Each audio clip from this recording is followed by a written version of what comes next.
Bienvenidos a un nuevo episodio. Esto es Mamá Ama Mi Podcast, maternidad, familia y desarrollo personal de la mujer. Estoy muy complacida por el tema que abordaremos en el día de hoy. Lo considero importantísimo y necesario. Estoy hablando de la prevención del abuso sexual, aquellas estrategias y tácticas para prevenir el abuso sexual y detectar comportamientos inapropiados, así como educar a nuestros hijos al respecto para que sepan cuidar su cuerpo y protegerse de personas con malas intenciones. La invitada que tengo en el día de hoy es precisa para desarrollar este tema. Ella es educadora sexual, periodista de salud y activista por la equidad de género con más de 16 años de experiencia. Es máster en sexología y género por la Universidad de Nebrija y la Fundación Sexpol de España y cuenta con un diploma superior como educadora sexual por Flaxo, Argentina. Además, cuenta con una especialización en periodismo de salud por la Universidad INTEC de Santo Domingo y es autora del libro Crisis y Liberación. Está con nosotros Elaine Félix. Bienvenida, Elaine. Gracias, demasiado linda la introducción y muchísimas gracias por la invitación. Nosotros estamos más que complacidos por tenerte aquí y que nos ilustres con este tema que tú tienes la experiencia y el conocimiento necesario para hacerlo. Muchas gracias. Ante todo, me gustaría saber qué te motivó a especializarte en sexología y género y sobre cuáles temas has visto mayor impacto en tus seguidores y en las personas con las que has tenido interacción. Bueno, yo en mi libro lo cuento, Crisis y Liberación, el tema de sexología y género se vincula mucho con mi historia, con mis heridas, con mi historia de abuso sexual. Yo fui una niña abusada a los 9 años y una adolescente que fui víctima de abuso sexual a los 16. Y lo cuento en mi libro porque es una de las maneras de canalizar el trauma, de transitarlo en colectivo y de darle permiso a otras mujeres a que también lo nombren, a que también lo cuenten, a que sientan la valentía de poder alzar su voz y entender que no estamos solas, que somos muchas. Y obviamente para poder educar a la gente que pueda identificarlo y no solamente identificarlo, que pueda transitar lo que deja el trauma del abuso sexual, porque sí te deja secuelas importantes que hay que sanar para que nuestra identidad femenina pueda florecer y podamos conectarnos con quienes somos, no con el dolor de lo que vivimos. Sí, totalmente. Hay muchas mujeres y muchas niñas, niños que sienten miedo de contarlo, de denunciar, y es precisamente una cantidad, o sea, según lo que estuve leyendo, el 80% de las personas que son abusadas no lo dicen a tiempo. Y ese es uno de de las cosas que queremos intervenir para que las personas cuenten con las herramientas para hablar a tiempo. Sí, es que es muy difícil hablarlo y sobre todo cuando es una persona cercana, cuando es una persona que yo amo, porque puede ser mi papá, puede ser mi hermano, puede ser mi abuelo, puede ser un amigo de la familia. Las cifras y todas las informaciones con respecto al abuso sexual hablan de que el abuso generalmente es alguien que conoce al niño o a la niña, que sabe cuáles son sus gustos, que sabe cuál es su helado preferido, que conoce sus muñequitos preferidos y que de alguna forma, por esa relación de confianza, tiene el poder de vulnerar a ese cuerpo y a esa identidad. Obviamente es mucho más difícil para un niño poder expresarlo cuando no está educado y no identifica Ujú. que ese toque es un toque malo, que esta es mi parte privada, que este juego, esto es un secreto malo, secreto bueno. Son terminologías que utilizamos en educación sexual para educar a los niños y niñas y a las infancias en el tema del abuso sexual. Sí, pero un niño educado también puede quedarse callado, Sí. porque hay un factor importante. ¿Qué va a pasar si yo descubro a mi abuelo? Se va a destruir la familia. ¿Qué va a pasar si mi papá se va de la casa? El tema de la culpa que genera yo destruir a esa persona y sobre todo hay un mensaje tácito que deja el mundo adulto, que en muchos casos lo hace desde el desconocimiento. Si te ponen la mano, yo lo mato, yo lo pico. Ujú. Ese hace que el niño o niña entienda que le van a hacer un daño a esa persona que yo amo. Y esa es otra de las razones por la que en muchos casos la víctima no quiere que maten a su papá, no quiere que maten a su abuelo. Porque estamos hablando de un abuso que no necesariamente es vivido por la víctima como abuso.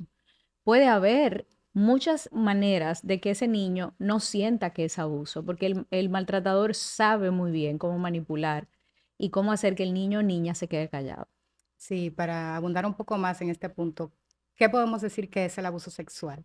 El abuso sexual es todo intento, todo manejo, todo acercamiento o contacto de un adulto o de un adolescente estamos hablando de infancias, a Ujú. las infancias con el objetivo de intercambiar contenido sexual, con el objetivo de satisfacer el placer y de intercambiar placer con un menor.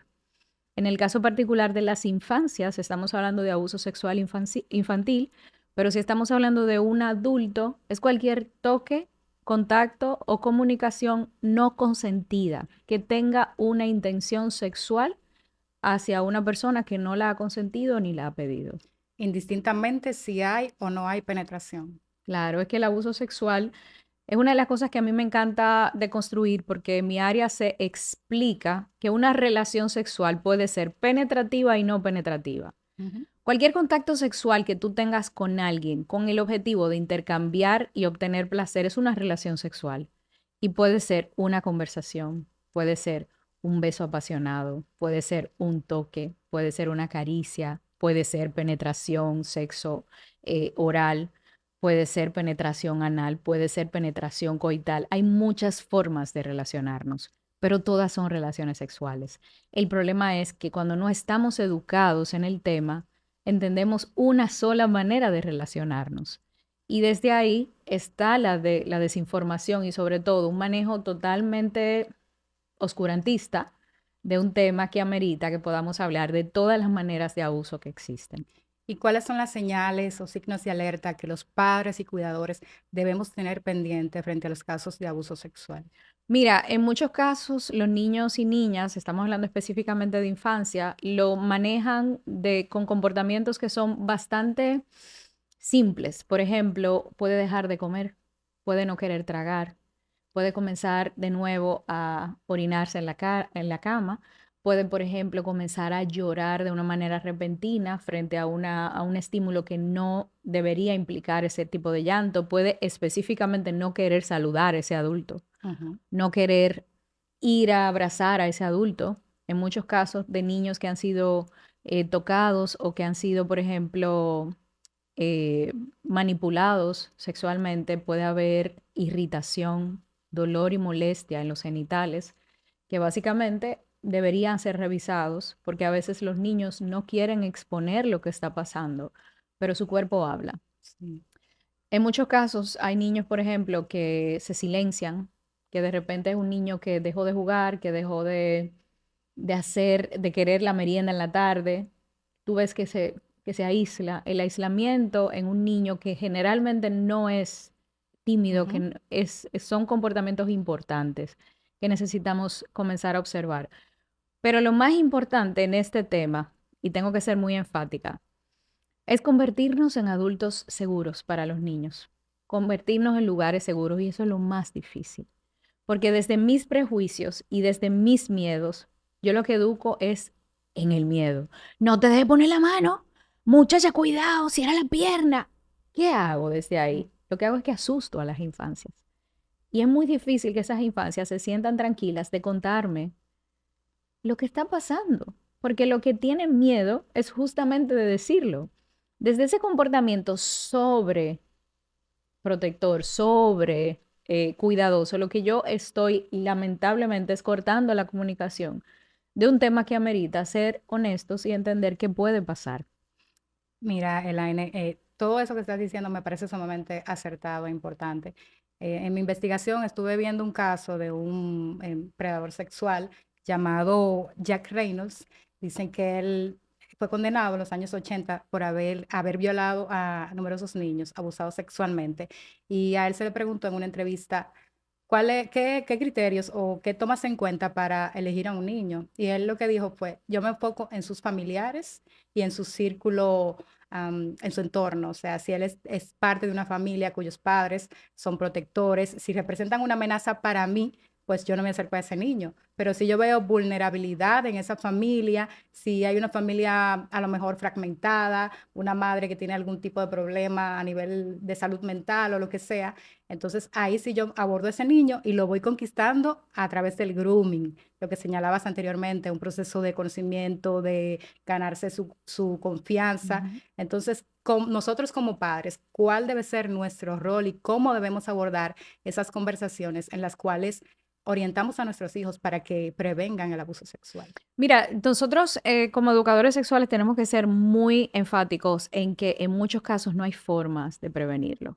El abuso sexual es un delito de oportunidad, así se llama. ¿Por qué es un delito de oportunidad? Porque es una oportunidad que ve el agresor para acercarse a ese menor. Y ese menor no siempre, no hay forma de que siempre lo tengamos visto, no hay forma de que siempre lo tengamos observado. Hay oportunidades de Ujú. vulnerabilidad. Entonces, ¿cómo podemos acortar un poquito esas oportunidades? Y más que acortarla, en lo que nosotros nos enfocamos es cómo podemos afrontar y parar el abuso. Esa es la meta en muchos casos, porque es lo único que podemos de alguna forma más o menos controlar. Y lo primero es, hay que nombrar qué es abuso. Un niño de 3, un niño de 4, un niño que ya nombra, que ya habla, necesita saber qué es abuso, qué es un toque malo, qué es un toque bueno, qué es una parte privada, qué no es una parte privada, cómo se llaman las partes privadas, por qué son partes privadas. No son partes sucias, no son partes malas, son partes privadas. Fíjate cómo ahí vamos trabajando con un tema de intimidad. Y obviamente, de acuerdo a cada etapa, tenemos infancia temprana, tenemos infancia media y tenemos infancia tardía. De acuerdo a cada etapa de la infancia hay una manera de explicarlo. Lo segundo es, cuando el niño sabe nombrar, es muy importante que podamos explicarle cuáles comportamientos se convierten en abuso, para que el niño sepa que un toque malo, que un secreto malo, fíjate cómo lo vamos poniendo, Ujú. que un juego malo es abuso, porque a través del juego se normaliza el abuso. Sí. A través de un secreto, no se lo digas a tu abuela, porque si se lo dices, se normaliza el abuso. A través de un toque, también se normaliza. Y esos pequeños detalles hacen que podamos construir en el imaginario infantil lo que nosotros ya de adultos reconocemos como una forma de violencia. ¿Qué hacemos con eso? Cuando ya el niño está educado en ese segmento con conversaciones muy cotidianas que se aprovechan en lo que llamamos en educación sexual oportunidades de aprendizaje, ¿cuáles son? Mientras nos estamos bañando. Es una excelente oportunidad de aprendizaje para poder enseñar a nombrar. Por ejemplo, estamos haciéndonos cosquillas. ¿Cuáles son las cosquillas positivas y cuáles serían las cosquillas que a mí me molestan y que se convierten? Por eso las oportunidades de aprendizaje son cotidianas.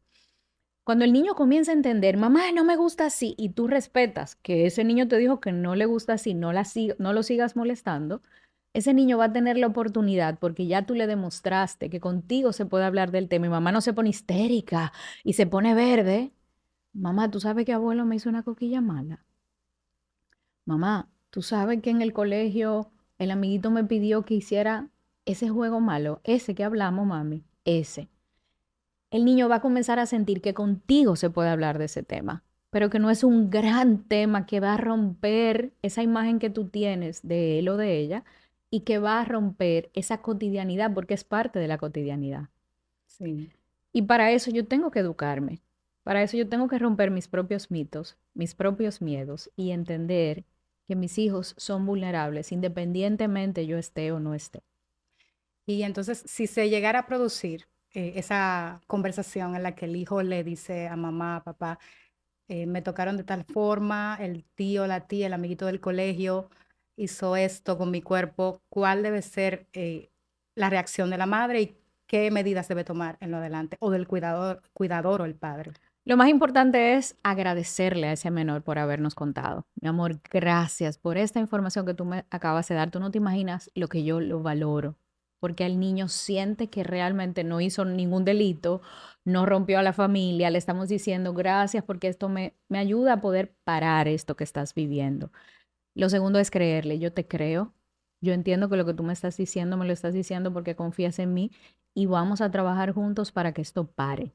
Fíjate cómo lo estoy manejando de manera tal que el niño sabe que mamá o la persona adulta le está Ujú. creyendo. Y lo tercero es importante que tú sepas, mi amor, que yo voy a necesitar ayuda para poder manejar esto.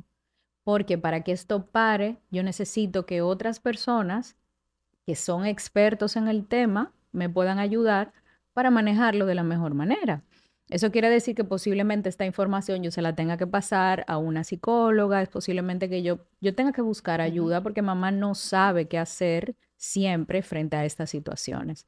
El niño te va a decir, ay, mamá, tengo miedo. ujú. Tranquilo, tranquila, mi amor. Yo me voy a ocupar de que esas personas, aparte de que no revelen la información, sean personas que nos puedan ayudar a que esto pare, porque esto tiene que parar, porque tú mereces que tu cuerpo sea respetado.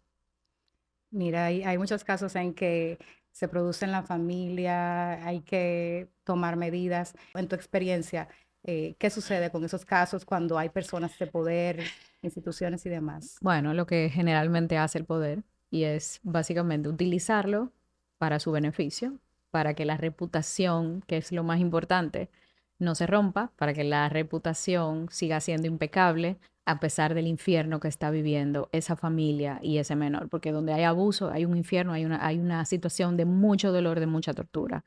¿Cuál es el problema? El problema es que en estos casos, más que la reputación, nos estamos llevando vidas, porque ese niño o esa persona que está siendo abusada, literalmente le estamos rompiendo la vida. Y cuando vemos lo que ocasiona el abuso, yo que trabajo con muchas víctimas y fui una víctima, ya no lo Ujú. soy, te puedo decir que es vivir con una herida que te arrastra, que te rompe en mil pedazos.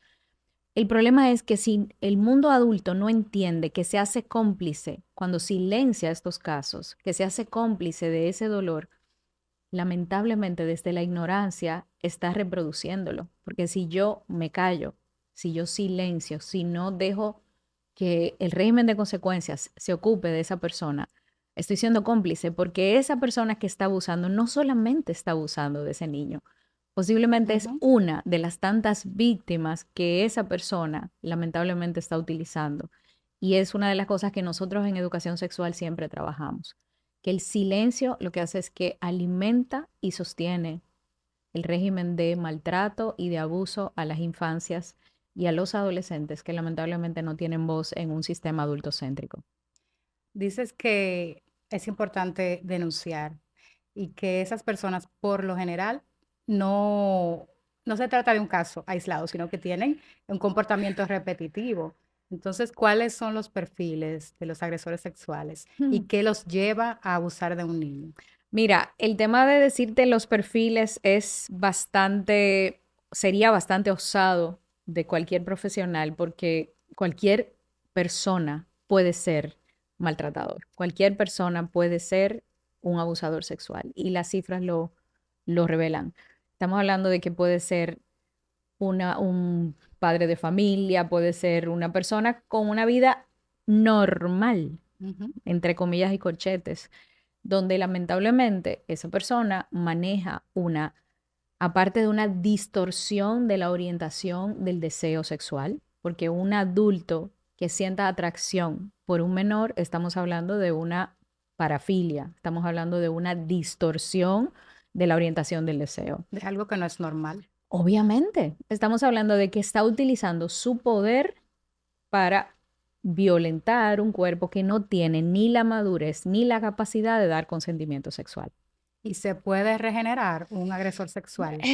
¿Qué te digo? Hay que hacer un trabajo importantísimo. Yo te puedo decir que en el caso de la pedofilia, que no es lo mismo que la pederastia, son dos cosas diferentes. La pedofilia es las personas que sienten atracción sexual hacia menores. La pederastia son personas que ejercen el abuso. Un pedófilo no necesariamente ejerce el abuso. Hay pedófilos que simple y llanamente, con terapia y con manejo lo suficientemente ético, saben alejarse de niños, de infantes, saben vivir en lugares donde solamente hay adultos, manejan, entienden el nivel de control que tienen que Ujú. asimilar y trabajan en su trastorno y no agreden. Y el problema es que cuando una persona no tiene la intención de proteger a las infancias y lo único que quiere es dar rienda suelta a su disfunción, a su trastorno, pues no hay mucho que hacer. Wow, interesante. Es un tema complejo y si tú te ves en ese escenario, tener ese deseo, pero al mismo tiempo poder controlarlo o alejarte de situaciones que sean tentaciones, ¿verdad? es un tema bastante complejo. Claro, y el tema de la salud mental vincula mucho qué capacidad tiene una persona de tener acceso a un profesional o a una red de apoyo para poder identificar por qué se siente atraído, por qué tiene el deseo de dañar un infante. Eso es importante que lo podamos hablar, porque cuando tenemos una persona que está buscando ayuda porque tiene ese deseo o esa intención, tenemos una persona que está teniendo de alguna forma la manera de poder proteger a la sociedad de su propio trastorno. Y eso es súper valioso. Por eso es tan importante hablar de este tema. Sí, y un tema alrededor del cual hay muchos mitos. Por ejemplo, se piensa que los agresores solamente están en los estratos sociales bajos, que la gente de clase social alta, no, ahí no se producen estos casos de violaciones, incluso incestos. Y también otro mito es que los agresores siempre son hombres y siempre son adultos. Hay No. muchísimo desconocimiento y mitos con relación a este tema. ¿Cuáles otros puedes mencionarnos? Bueno, mira, hay uno de lo que a mí me encanta siempre hablar de este tema y es que hay muchas oportunidades para que el agresor haga el delito. Delito de Ujú, oportunidad le llamamos al abuso, a la agresión sexual. sí, Y en las reuniones familiares es una de las oportunidades más adecuadas para cualquier agresor. Por eso siempre le digo a los padres, madres y familias, cuando haya una cena familiar, cuando haya una reunión, siempre esté muy observado a los niños. Porque generalmente los adultos se relegan a un área y ujú, disfrutan, que comparten, que unos tragos. Y los niños generalmente están solos en otra área, sí. donde ese adulto sabe perfectamente que el mundo adulto no está en Está en supervisión, otra cosa. está en relajación. Y una de las oportunidades siempre son las fiestas, esas reuniones, donde generalmente hay mucho gozo y mucha felicidad. Bueno, pues ahí tenemos que tener un ojo muy visor. Yo pensando, sí, lo que estabas diciendo, en las reuniones que tengo con mi familia, siempre los niños están como que en un ladito y los adultos están en otro. Y yo digo, sí, tiene total razón. Sí. Pero llega un punto en que uno, como que, ¿dónde están los niños? ¿Qué están haciendo? Yo soy un poco paranoica y mi esposo me dice, déjalo muchacho tranquilo, pero yo como que siempre tengo que estar viéndolo, supervisándolo, porque una, son traviesos y Claro. hay que estarlos viendo totalmente. Y otra, eso mismo, estar pendiente cada paso que dan. Y una de las cosas que nosotros en educación sexual siempre trabajamos con los niños es que cuando sucede el abuso en ese momento o cuando se intenta, porque hay niños que están educados y dicen, con mi parte privada, no. Y tienen ese empoderamiento, Ujú, no todos lo tienen, no todos tienen esa valentía, porque obviamente hay diferentes temperamentos. Y no tiene que ver con que el niño esté o no educado, es que tiene que tener la valentía y es muy difícil enfrentarte a un adulto que sabe, que conoce y que tiene mucho más poder que tú. Pero si tenemos la oportunidad de decirle a ese niño, eso sería fantástico, mi amor, cuando tú te sientas listo de contármelo, yo no te voy a culpar, yo no te voy a reclamar, porque hay muchos niños que lo primero que le dice el adulto es, ¿por qué tú duraste tanto para decírmelo? ¿Por qué tú te callaste con eso y no me dijiste nada? Entonces el niño sí, tiene una doble culpa, porque yo, aparte de que no lo dije, me están culpando porque tomé mucho tiempo. Tú sabes el trabajo que da que ese niño lo pueda nombrar. Y sobre todo cuando sucedió de una persona que yo amo. Eso es fundamental, porque ahí obviamente hay un vínculo emocional que hace claro. que se haga más complicado todavía. ¿Y cuáles son las secuelas emocionales, físicas, tanto en la infancia como ya en la edad adulta? Mira, una de las cosas que particularmente a nosotros más nos preocupa es la disociación que se genera. Una mujer o una víctima deja de conectarse con su mundo emocional, deja de sentir, se desconecta de sus emociones porque el dolor está dentro de eso. Y lamentablemente es una anestesia donde yo puedo aguantar cualquier cosa y no poner límites porque yo dejé de sentir. Sí, Y desde ahí, imagínate tú todo lo que se vive, se experimenta. Y lamentablemente cuando llega un momento donde el trauma ha hecho mucho daño, porque yo me desconecté, me convertí en la mujer que odia a los hombres, me convertí en la fuerte, en la que resuelve, me convertí en la mujer que quizás no logro un orgasmo, no logro soltarme en una relación sexual, no puedo conectarme con mi placer, pues comienzo a tener una disfunción de mi propio cuerpo porque mi cuerpo está con una cámara de fuerza y mi cuerpo lo reproduce en síntomas. Ahí vienen enfermedades autoinmunes, ahí vienen síntomas importantes donde mi cuerpo comienza a decir, hay algo que me está afectando. En muchos casos son mujeres que no pueden disfrutar de una vida sexual plena porque la violación o el abuso sexual impacta seriamente en la respuesta sexual. Y hay muchos casos donde se revive el trauma en sueños, en situaciones que básicamente no tienen nada que ver con el trauma, Ujú. pero te recuerdan el agresor, en olores, en pesadillas. En muchos casos hay una depresión funcional donde la mujer está bien, pero está mal. Hay una tristeza muy fuerte donde esa mujer no conecta con nada que le guste. Deja de conectar con lo que ella era antes del abuso. Y hay muchísimas secuelas, pero te estoy hablando de cosas que generalmente no se ven como secuelas. Y podríamos hablar de tu experiencia personal. No, está en el libro, yo ya la transité, la lloré y puedo decir que la puedo contar. ¿Cómo tú lo viviste y sientes que ya es una etapa superada? Claro que sí, el trauma sexual se trabaja, se sana y se transita, pero amerita acompañamiento. En mi caso, cuando lo conté, el primer trauma sexual fue a los 9 años y fue una persona que vivía frente a mi casa. Ese fue obviamente el más difícil porque era muy pequeña y yo me silencié por 6 años. Justamente por silenciarme, precisamente se hizo más grande. Ujú. Y cuando lo conté, como mis padres no tenían la información ni tenían el manejo, no me pudieron dar la respuesta que quizás en ese momento yo necesité. Entonces vuelve y sucede a los 16 años, ya yo siendo adolescente. ¿Con la misma persona u No, otra? sucede en un viaje de fin de curso con una persona que formaba parte de mi curso y justamente ahí se desata el primero. O sea, ahí yo toco un fondo emocional que básicamente me habla de un duelo viejo, de una situación no resuelta.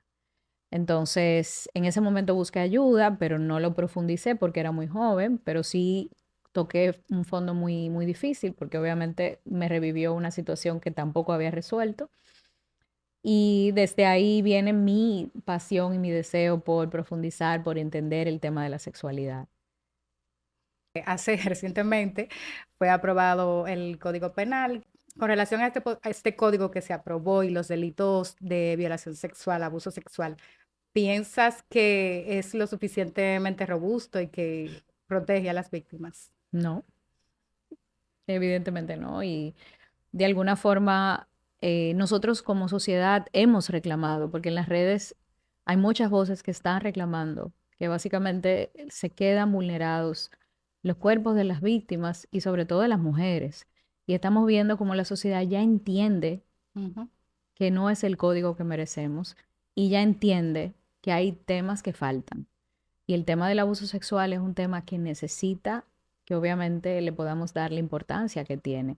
Pero una de las cosas que yo siempre, de alguna forma, desde mi área, voy a promover es que cómo podemos tener un código y una representación si no tenemos educación sexual en el sistema educativo, ni siquiera en los profesionales que se vinculan con estos casos. La escuela que debe ser un lugar en el que eduquemos, primero en el hogar, pero la escuela, las instituciones de justicia deben tomar cartas en el asunto. Este tema es un tema relevante. ¿Y qué tú crees que podemos hacer desde esas instancias? Tenemos que educar a los tomadores de decisiones, porque no puede ser que una persona que esté tomando decisiones de manera colectiva en un organismo tan importante como el Estado, y sobre todo que se encarga de promover, de trabajar con una situación que tiene que ver con el régimen de consecuencias que nos deberían parar a todos, tiene que tener información para poder entender el tema y si no la tiene, pues buscar personas que sí manejan el tema Claro. para que se puedan tomar todas las precauciones y las leyes respondan a la realidad del tema, no a los prejuicios, no al oscurantismo, no a Que no una... se minimice, porque quien no lo ha vivido podría pensar que es algo mínimo, pero es un tema relevante que afecta tu desempeño, tu desarrollo como persona. Y no solamente eso, es que quienes trabajamos para el colectivo, que es la sociedad, necesitamos entender que yo no tengo que haberlo vivido para poder entenderlo. Yo no tengo que ser la causa para defender la Ujú. causa.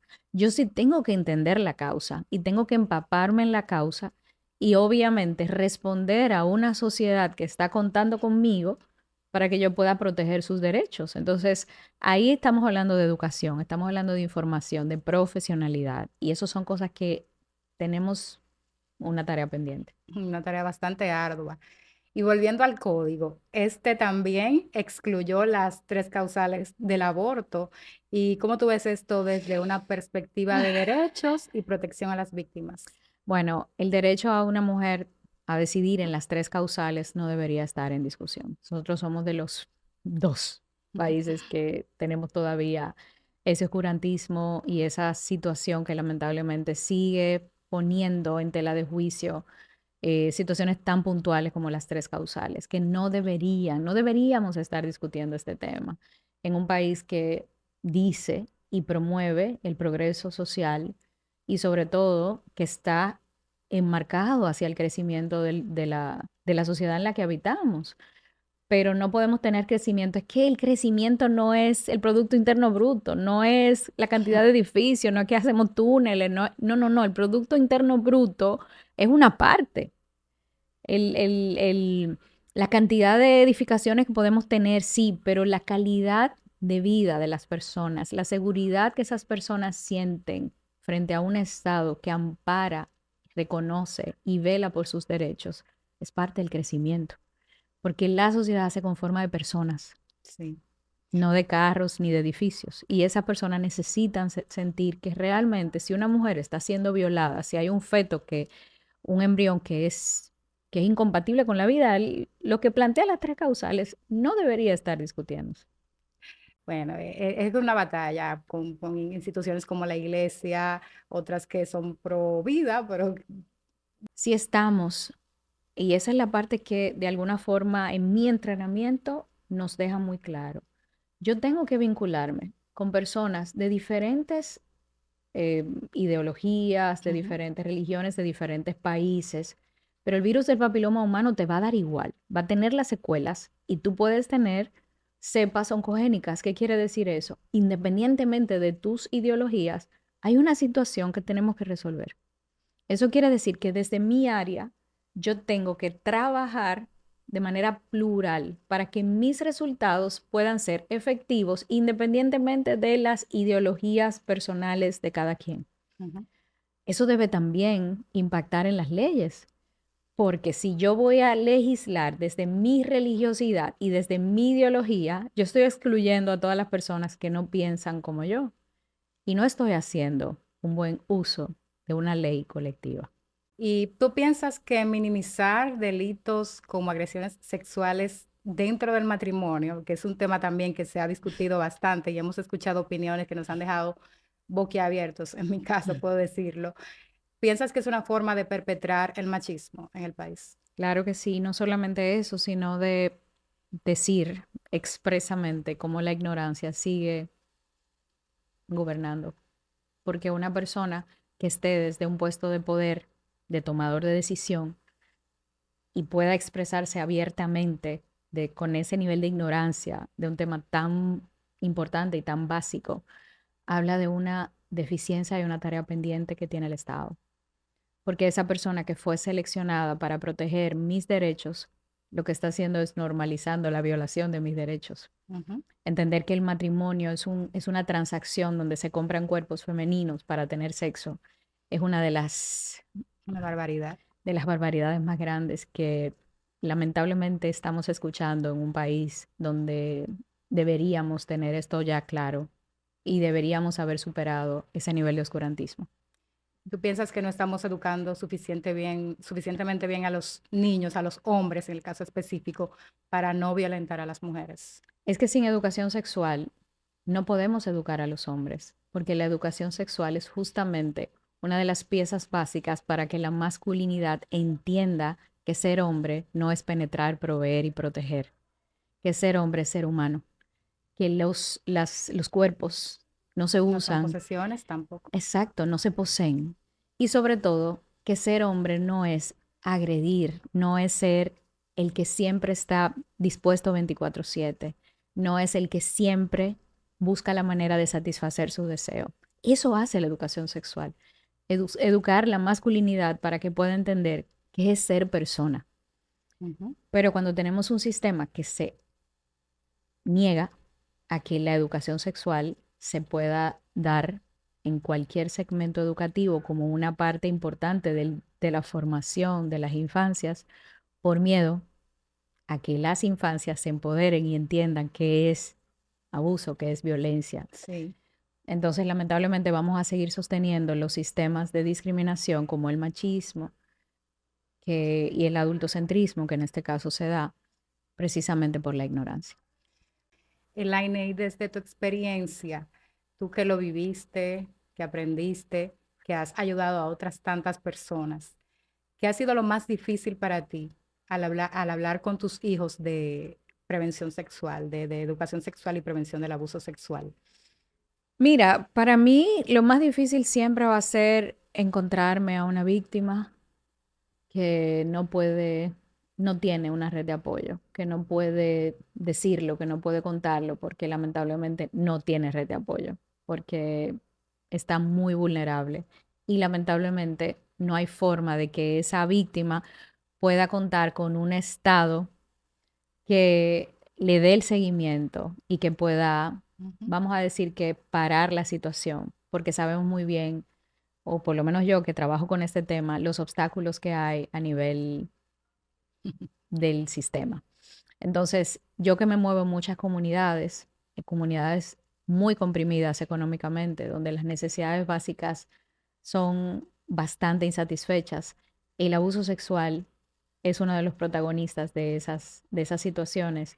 Y cuando tenemos niños, infantes y adolescentes que lamentablemente no tienen ni una familia y que la familia que tiene es justamente la familia agresora, Ujú. es una situación muy difícil. Y uno básicamente ¿Te sientes luchando contra la es corriente? difícil, es difícil. Y hay casos que te mueven muy duro. Y en el caso de tus hijos, ¿no sentiste, has sentido cuando te tocó? Porque ya son, Adultos, son, ya son son adultos, grandes, sí, tu hija ya, preciosa, la vive en gracias. España y Y ahora mi hijo más pequeño también está estudiando allá. si te resultó fácil por tu experiencia o enfrentaste también retos. Mira, si tú supieras que todas las madres que queremos hacerlo bien, la que diga que fue fácil está mintiendo. Todo el adulto que quiere criar bien va a Ujú. asumir el gran reto de una crianza que amerita mucha valentía, muchas lágrimas, mucha falta de sueño en un sistema que no ayuda a los padres, que no educa a los padres y sobre todo en una sociedad hiperproductiva donde nos venden que valemos por lo que tenemos y en el proceso deshumanizamos la crianza. Entonces, con mis hijos yo enfrenté todos los retos que enfrenta cualquier mortal que está criando a tres en una sociedad como esta. La única diferencia es que como trabajo en el tema y tengo información y tengo una red de apoyo profesional, eso me ayudó mucho para poder transitar todas las situaciones que nos pasan a todas las familias, a todas las madres, entendiendo que no hay familias perfectas. Casi nos estamos yendo, pero me gustaría saber si tus actividades, tanto relacionadas con el tema o actividades venideras que tú tienes, que nos converses un poco sobre ello. Mira, yo como educadora sexual hice un curso, un programa de educación sexual para familias, específicamente para dejarlo de manera constante. Y es un programa que está disponible de manera virtual para que cualquier familia que le interese entender el tema, profundizar en el tema, son 8 módulos. Me senté aproximadamente 6 meses a trabajar exclusivamente con eso, para que cada familia tenga la oportunidad de entender y de poder educar independientemente de la edad de sus hijos. Ujú. Porque ahora tienes niños, pero pronto vas a tener adolescentes y luego vas a tener adultos. Y siempre vas a ser mamá, siempre vas a ser ese lugar seguro y van a haber cambios que vas a tener que adaptar. Entonces, el programa está diseñado para que cada persona, independientemente de la edad que tenga, pueda adaptarlo a las situaciones y a la etapa de crecimiento de las Ujú. infancias, las adolescencias y la adultez. Y obviamente el objetivo mío también es poder tener asesorías personalizadas, que también lo hago de manera virtual o presencial, con las familias de acuerdo a las situaciones que cada adulto presente. En mis redes sociales y sobre todo en Instagram hay un enlace donde está todo. Mira, interesante. Voy a buscar ese, ese curso para tomarlo yo, porque es un tema que me interesa bastante y que pienso que nosotros debemos instruirnos como padres, como cuidadores. Tus redes sociales, para aquellas que tú eres una persona bastante conocida, pero si nos ven desde otras partes del mundo, que es un podcast que se transmite por YouTube, ¿cuáles son para aquellas personas que nos están viendo? Bueno, en Instagram me van a encontrar como Elaine Feliz 1. Estoy en Facebook como Elaine Feliz. Estoy en TikTok como Elaine Feliz también. Me pueden encontrar en LinkedIn también como Elaine Feliz. Y pueden buscarme también en la página como Elaine Feliz. O sea que con Z. Así que ahí disponible para ustedes y cualquier cosa, yo encantadísima de aportarles. ¿Y hay algún mensaje final, central, que quieras dejar con relación al tema de la prevención del abuso sexual? Bueno, a mí me encantaría que pudiéramos entender la importancia de la educación. La educación es una herramienta vital para que podamos mover la desinformación a un área y que la información se traduzca en poder de decisión, de identificación y de gestión.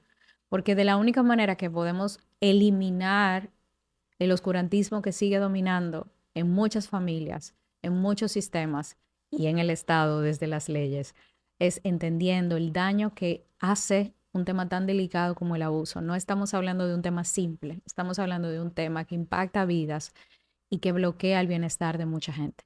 Entonces, si podemos educarnos y tratar de que en el Estado podamos tener mayor educación sexual, vamos a poder disminuir las cifras y poder acercarnos más al bienestar. Muchísimas gracias por esta conversación y por este gesto de venir a compartir con nosotros todo tu conocimiento, tu experiencia. Estoy sumamente agradecida contigo y las puertas de este espacio están totalmente abiertas para ti. Gracias. Cuando quieras, eres bienvenida. Muchísimas gracias. Muchas gracias. A ustedes también, muchas gracias por su sintonía. Los veo en un próximo episodio.